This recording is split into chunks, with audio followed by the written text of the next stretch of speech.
In order to activate a course so that students can see it, you'll need to go into your course. So you normally have your landing page. You'll go into your course and you can find a list of your courses within this icon here, the 3x3 9 tile.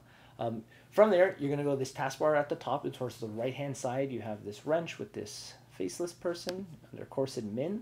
You're going to select Course Admin. It'll take you to a new window. Under Site Setup, the very first option says Course Offering Information. You need to select that and go into the new window. This window has a lot of options.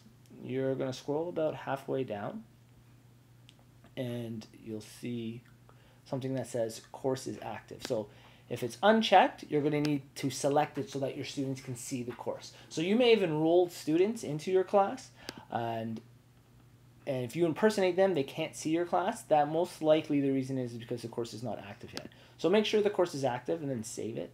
Also just check that your course end date hasn't ended before today's date or whenever you expect the course to end, because that could influence them being able to see the class also.